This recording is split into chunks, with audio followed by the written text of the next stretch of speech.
عليكم. الحمد لله. غتصوب لينا اختي اكرام، غتصوب لينا واحد الصوبه زوينه بزاف، كتصوبها لينا ماما.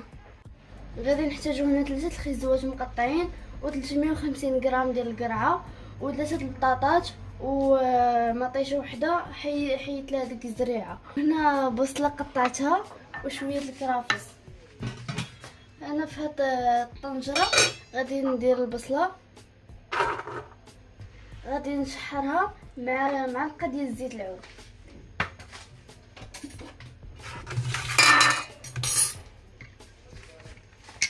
ها هي البصله غادي ندير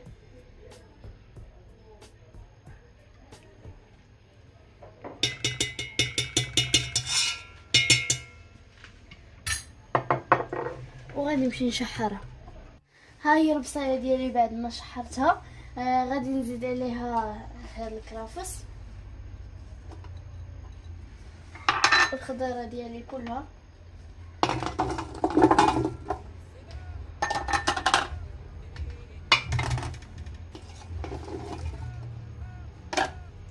وهنا عندي شويه البزار وشويه الملحه وضامه البنه ديال البقري.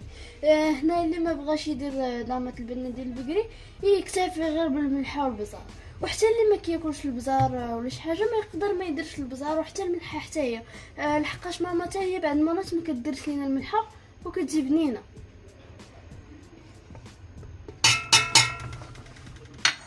وغادي نزيدو دابا الماء.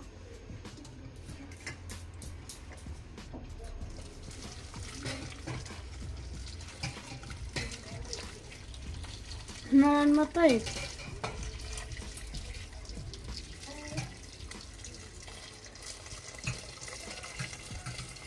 هنا بالنسبه للماء القياس ديال شحال ما عندكم الخضره، القياس راكم تشوفوا ديال الماء. وثاني الخضره ما تخليوهاش طيب بزاف باش نرد الخضره ديالي فوق العافيه بما طابت ليا. دابا ها هي الخضره ديالي بعد ما طابت. دابا غادي نخليها حتى تبرد شويه عاد باش نخلطها في الخلاط، لحقاش ما خصناش نخلطها وهي سخونه بحال هكا. وها هي الشوربه ديالي بعد ما طحنتها في الخلاط.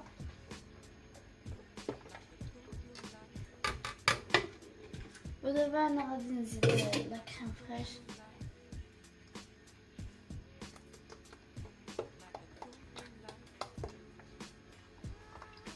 وغادي نديرها فوق من البوطه لحقاش راه بردات ليا وغادي نسخنها.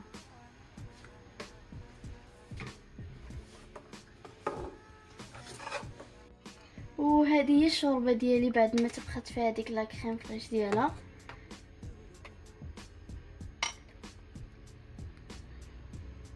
وانتم على حسب الذوق، الا كنتو باغيين تزيدوا الملحه ولا شي حاجه. انا راه ما زدت لا ملحه لا والو.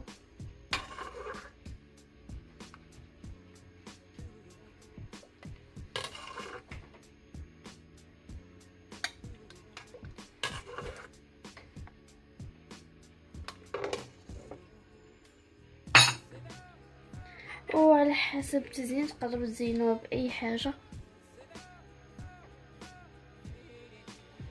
انا غنزينها هنا بشويه المعدنوس.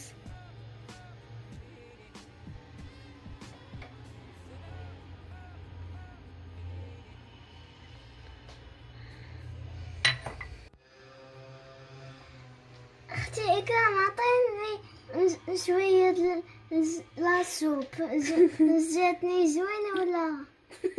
يلا هكا ذوقها وقولي واش جات زوينه ولا لا. تسنى نبردها لك.